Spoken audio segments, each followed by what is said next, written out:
Bonsoir à tous, bienvenue dans votre émission, votre projet pour la Réunion. Parfois, ces projets ont des difficultés à se mettre en place. Quand ils se mettent en place, après, il faut les faire vivre. Et pour les faire vivre, parfois, c'est la croix et la bannière. Bonsoir, André Morin. Oh, c'est Jérôme. Oh, pardon, Jérôme. Oui, en plus, c'est Jérôme. Jérôme Morin, je dis André. Oh, c'est Bonsoir, pas Jérôme grave, Morin.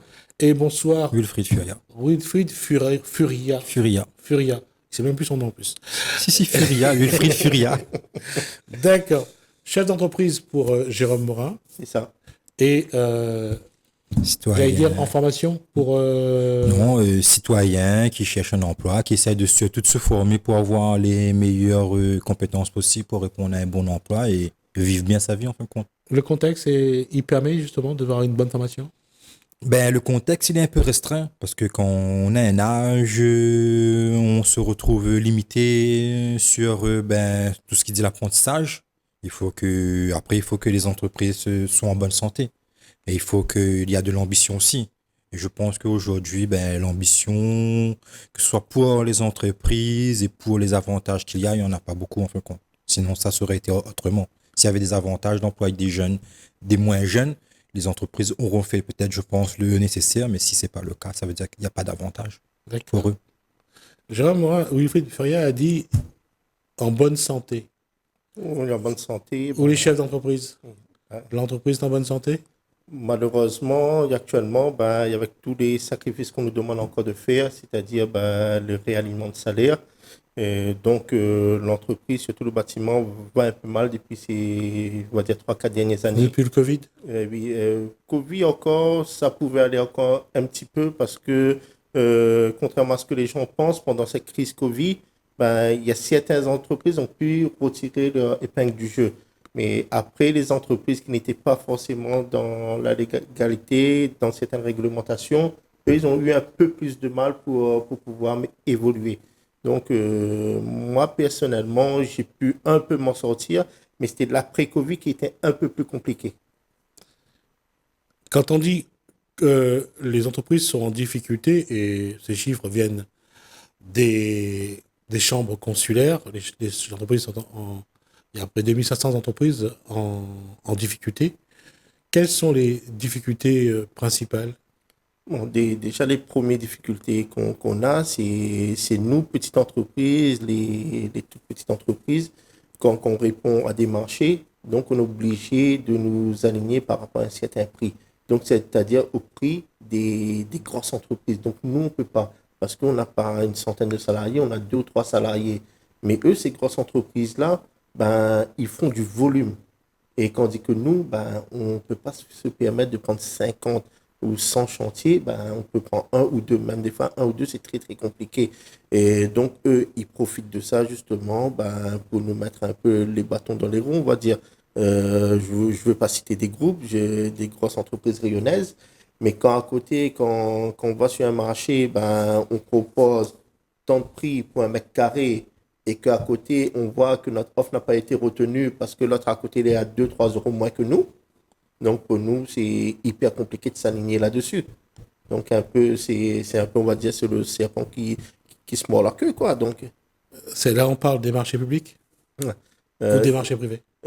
que ce soit privé comme public, parce que, comme je dis, les grosses entreprises, ils s'alignent sur tout. Ils prennent tout aujourd'hui. Ils prennent tout, même sur les petits villas qu'ils n'ont aucun intérêt de faire, où ils savent qu'ils ne vont pas gagner de l'argent, ils cassent les prix.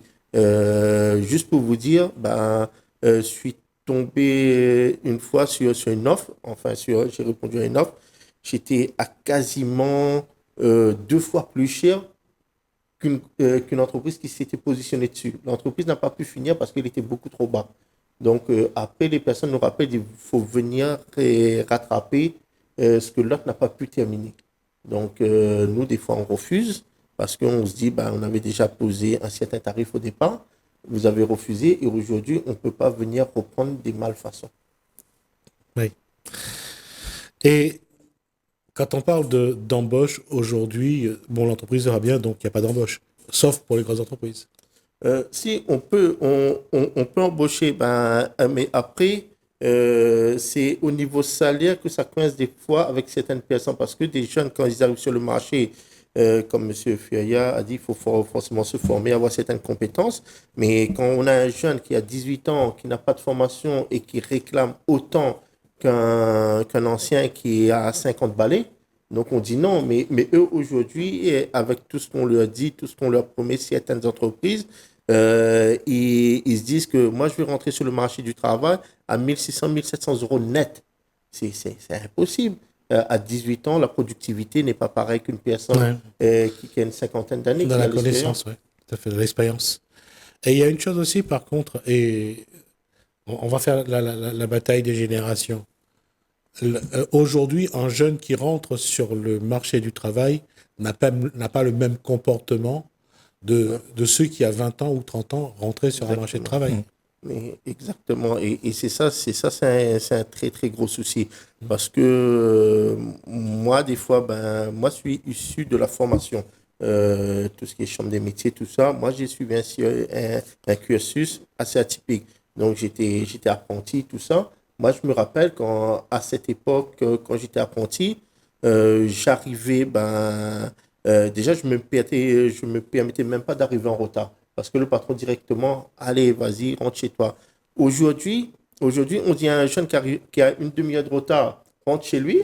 On a forte chance de se retrouver au prud'homme en disant que le patron m'a dit de dégager. Et donc, il y a beaucoup qui jouent là-dessus. Si ce n'est que le retard, on va dire, c'est pas grave, mais quand il arrive au boulot, des fois, il n'a pas la tenue adéquate, il est avec son téléphone toute la journée, et donc on essaye de lui dire, vous êtes quand même dans un lieu professionnel, donc il y a un minimum de comportement et de tenue à avoir. Comme un truc tout bête, des écouteurs. Moi, la dernière fois, je me suis pris la tête avec un, l'année dernière, quoi. Je me suis pris la tête avec un parce qu'il avait ses écouteurs en train d'écouter la musique. Je dis, tu es en train d'écouter la musique, tu n'entends pas ce que ton collègue fait derrière. Si tu te blesses, c'est qui prend? C'est toi ou c'est le patron? Donc, Qu'est-ce qu'il a répondu? Il a dit de toute façon, il y a certaines instances qui payent. Donc, voilà. Et ces certaines instances qui payent, il ne sait pas que c'est nous cotisons, c'est-à-dire que tout le monde qui cotise, que ce soit celui qui travaille, celui qui ne travaille pas, parce que tout le monde paye de la TVA, tout le monde paye, on paye quoi, donc pour ces prestations-là. D'accord. Je pose une question à Jérôme Morin et je reviens après à la même question. Est-ce qu'aujourd'hui, un chef d'entreprise a peur d'embaucher des jeunes travailleurs, des jeunes qui arrivent sur le marché de l'emploi? Sincèrement, oui.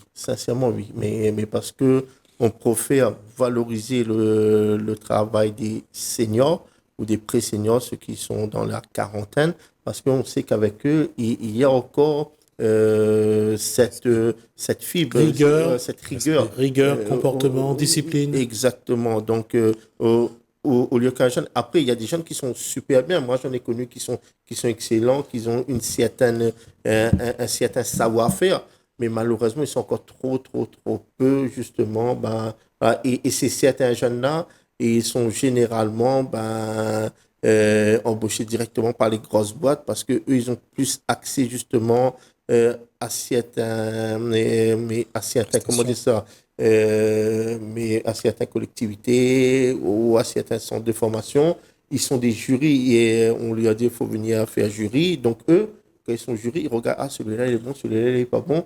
Donc, ce qu'ils font, ils prennent tout le personnel qui est, on va dire, potable, qui est viable, compétent. Et à côté, derrière, malheureusement, il reste des jeunes, soit ils n'ont pas les compétences nécessaires, soit malheureusement, ils ont le bon comportement. Le bon comportement parce qu'ils ont été mis là, parce que il fallait qu'ils trouvent obligatoirement un travail pour subvenir à leurs besoins, mais il n'a pas du tout envie de faire ça.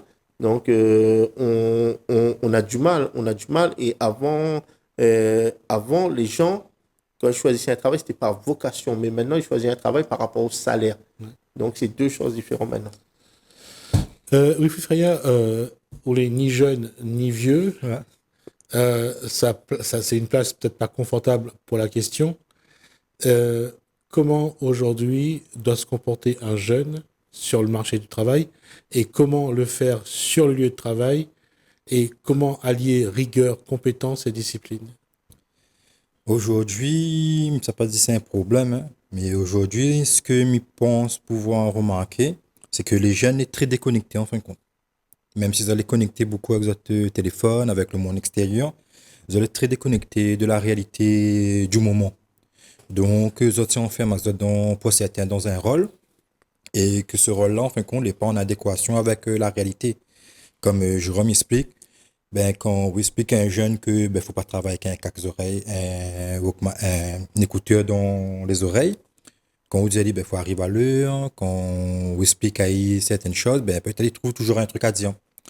Et peut-être c'est une expérience aussi, peut-être il dit à lui que l'INA a assez d'expérience pour pouvoir faire ce que il veut.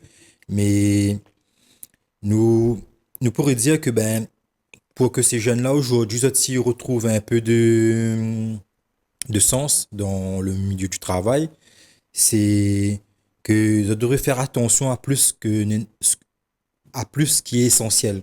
C'est-à-dire, ben, vraiment réussir votre parcours, arriver à un niveau dans un domaine où vous pourra prétendre à peut-être plus d'avantages et ensuite, peut-être, si vous êtes sans être capable de prendre vraiment les décisions propres à vous et devenir notre bon propre patron. Et je pense que la plupart des jeunes s'y souhaitent ça, en fait, quand ils souhaitent beaucoup de liberté, et c'est le fait que vous allez très, on va dire, ben, connectés au réseau mondial, et que vous voient beaucoup de jeunes, ils montent, ils descendent, ils battent carré, ils font l'argent facile.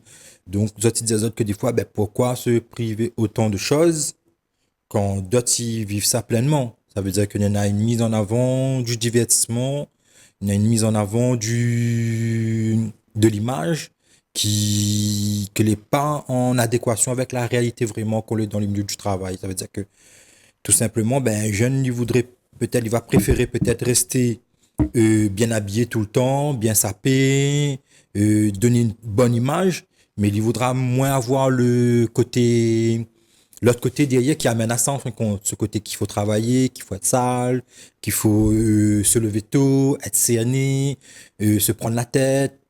Voilà, il va prendre toujours, il va essayer de prendre toujours le meilleur côté des choses. Il va pas gazer, il voudra pas subir le mauvais côté. Ça pose un problème aujourd'hui d'éducation. Oui, beaucoup. Ben, aujourd'hui, qu'est-ce qui s'est passé? Il s'est passé tout simplement que, nous va dire qu'on n'a pas des instances publiques, hein, pas l'État forcément, pas le système forcément, mais nous va dire que l'éducation, vu que dans une période, peut-être c'était des jeunes meilleurs, c'était des jeunes qui fait des enfants, et que eux même avaient besoin aussi d'éducation, vous avez besoin de pousser encore un peu plus votre expérience de jeune adulte pour savoir vraiment quoi faire. Et du coup, ben, aujourd'hui, ben, l'éducation là, a été parlée parce que ben, quand les jeunes ou les enfants, on veut toujours quand même un petit peu vivre et ou restreindre à aussi peut-être la sévérité que ça donne aux enfants pour dire que l'on est encore un peu jeune, donc ou rétrograde au même Ouais. pour pouvoir apprécier la vie en sachant qu'on a des responsabilités et on a une image à véhiculer. D'abord, d'une part, pas faire comme les parents avant. D'autre Pas part, subir, pas subir, parce que nos bons parents avant la subi, les dans une génération où ça me pourrait dire même que nous l'a subi. Ben, nous l'a subi parce que ben, n'était pas au courant de tout ce que se passe dans le monde, le monde était fermé.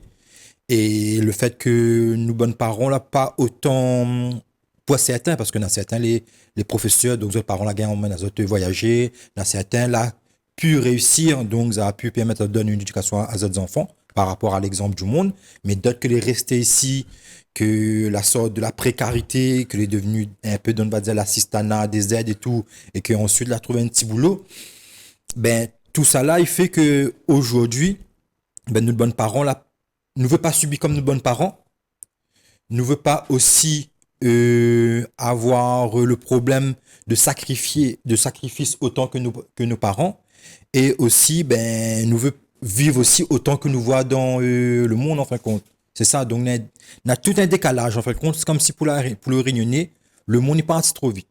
Le monde est parti trop vite, il n'y a pas su, en fin de compte, voir les priorités de sa vie, ça veut dire travailler, donner un sens et avancer. Jérôme Morin, la question, c'est comment, dans ce contexte-là, d'abord un contexte économique pas facile, plutôt même difficile, avec des générations qui arrivent qui n'ont pas la même conscience professionnelle, comment les petites entreprises doivent faire? Moi, je dirais pas c'est les petites entreprises doivent faire. Moi, je dirais plus que c'est l'État qui devrait aujourd'hui arrêter de demander au patronat d'augmenter des salaires, de faire nous de nouveau de faire des concessions. Parce que comme j'étais en train d'expliquer il y a pas longtemps, mais à un ami, depuis X temps nous dire c'est le patronat qu'il faut qu'il augmente les salaires.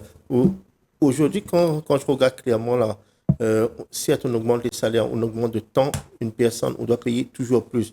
Pourquoi aujourd'hui, ce n'est pas l'État qui doit justement réduire sa tranche, sa tranche bénéficiaire pour pouvoir justement qu'on puisse augmenter ses salaires. Malheureusement, on a Moins de cotisations pour pouvoir augmenter les salaires? non, un allègement. Ah, d'accord. Un allègement des cotisations. Et que surtout, quand certains de nos dirigeants nous disent qu'il n'y a pas moyen de faire, moi, je dis si, il y a un moyen de faire parce que en France, malheureusement, on a beaucoup d'élus. On a 3, 4 fois plus que l'Allemagne. Donc, l'Allemagne a su mettre quelque chose en place pour justement développer, mais développer justement ces entreprises, ces industries. Quand on regarde la note de l'Allemagne et la note de la France au niveau économique, donc on a quand même un certain écart. Et parce que avant, ils arrivaient justement, certaines personnes arrivaient à vivre avec 1000 euros. Aujourd'hui, ils gagnent 10 fois plus, ils n'arrivent plus à vivre. Oui. Donc je dis pourquoi par un coup, c'est eux qui font cet effort-là pour nous redonner un peu de pouvoir d'achat. Parce que nous, on demande d'augmenter de 3 4%. Pourquoi eux, ils ne baissent pas leur salaire de 2 3 4%? Ils ont pu l'augmenter de 5% il n'y a pas longtemps. Mais parce que je pense que ça, ces bénéfices-là, on va dire, ces sous qui peuvent être récoltés, ça peut quand même clairement aider. Et après, il y a aussi le problème de l'Europe, on va dire. On donne tellement à l'Europe et on récupère très peu. Aujourd'hui, La sortie de la France dans l'Europe, c'est quelque chose qui doit être... non, pas forcément sortir, Oui. mais justement utiliser les mêmes leviers qu'ils ont utilisés pour la Grèce. La Grèce devait énormément de sous. Ils ont pu justement effacer certaines dettes. Oui, mais il y a eu un effort derrière, surtout sur la fonction publique, où ils ont quand même épuré. Exactement. Donc pourquoi nous, la France, D'accord. on est donneur de leçons, mais on n'arrive pas à le faire. Et donc de réduire les dépenses publiques. Et réduire les dépenses publiques et surtout réduire le salaire de certains de nos dirigeants qui seraient pas mal, qui pourraient justement aider énormément d'entreprises. Parce que tout le monde croit qu'on est patron, qu'on a une vie tout rose. Donc non, malheureusement. Donc on gagne des fois beaucoup moins que les salariés. Parce que en plus, le pied dans certaines situations, on se fait balancer par certaines personnes. L'État ne cherche pas X, Y. Il sanctionne. Le patron. Voilà, ils parlementent après l'année dernière, pareil. Ils m'ont sanctionné avant de parlementer, ils m'ont mis vraiment à mal. Et aujourd'hui, malheureusement, un patron, il se trouve vraiment démuni, il ne se sent pas écouté. Quand on essaie de dire, on a la possibilité de créer de l'emploi, prendre telle ou telle personne, certains apprentis ou des seniors, on a des aides. Je ne dis pas qu'on n'a pas, on a des aides. Mais par contre, des aides par rapport à ce qui nous est demandé, ça reste quand même très minime. D'accord. Il nous reste 2 minutes pour conclure. On va essayer de partager. Alors, quels sont, bon, pour un jeune qui cherche un emploi, quel serait le message? Quelle serait la demande?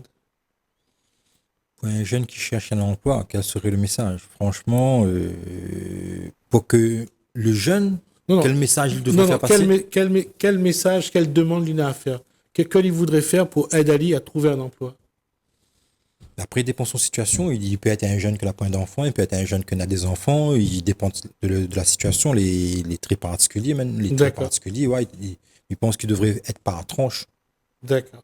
Il ne pourra pas répondre. Et ma question à Jérôme Morin, c'est donc revoir les tranches de cotisation, alléger les cotisations. Exactement. Et il y a léger cela et surtout, il faut être axé aussi sur la formation. Malheureusement, on a des jeunes de moins en moins qui sont formés, qui ont des formations, mais des formations bâclées. Parce que moi, j'étais ancien prof aussi. Donc, comme je vous ai dit, parcours très atypique, apprenti, formateur, chef d'entreprise. Donc, j'étais un peu dans chaque domaine. La formation des jeunes, il y a des moyens qui sont mis en place. Mais malheureusement, aujourd'hui, on n'a pas forcément les meilleurs qui sont à la tête de ces formations-là pour pouvoir développer, pour pouvoir instruire et pour pouvoir offrir des compétences suffisantes à ces jeunes-là pour rentrer sur le marché du Et travail. est-ce qu'il n'y a pas aussi, pour les nouveaux arrivants sur le marché de l'emploi, le travail sur la conscience professionnelle, parce il y a ça aussi qui rentre en jeu. Aussi, et il y a un truc que un de mes anciens formateurs me disait, il n'y a pas de mauvais stagiaires, il n'y a que des mauvais formateurs.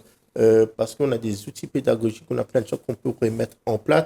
Aujourd'hui, malheureusement, les formateurs se découragent beaucoup trop vite. Quand le jeune n'a pas envie d'apprendre, il n'a pas envie d'apprendre, le met là-bas. Non, du tout. D'accord. Du tout, il faut l'obliger quelque part à suivre une formation. Et dit, si tu n'es pas capable de suivre cette formation, il y a quelqu'un d'autre, tu as pris la chance de quelqu'un d'autre. Donc voilà, il faut vraiment aujourd'hui réapprendre à sanctionner. Ça passe par l'éducation, ça passe par plein de choses. Redonner le goût justement à ces jeunes-là de travailler. Comme avant, on n'avait pas de diplôme, mais on a gagné travail. Aujourd'hui, on a 50 000 diplômes. Regarde nos routes, comment il est. Merci Jérôme Morin pour ces informations. Et c'est vrai, c'est un constat qui est tout à fait, j'allais dire, réel. Et il y a tellement de choses à pointer du doigt qu'on va prendre le temps. Merci également à Wilfried Furia pour pour ce qu'il a apporté au niveau jeune. Et c'est vrai que c'est un débat qui se poursuit. On aura peut-être l'occasion de les revoir sur ce plateau pour d'autres éléments. Merci à vous. En tout cas, c'est constructif. Merci beaucoup. Merci à vous également de nous avoir suivis. Merci Alain, merci François. Je vous dis à bientôt.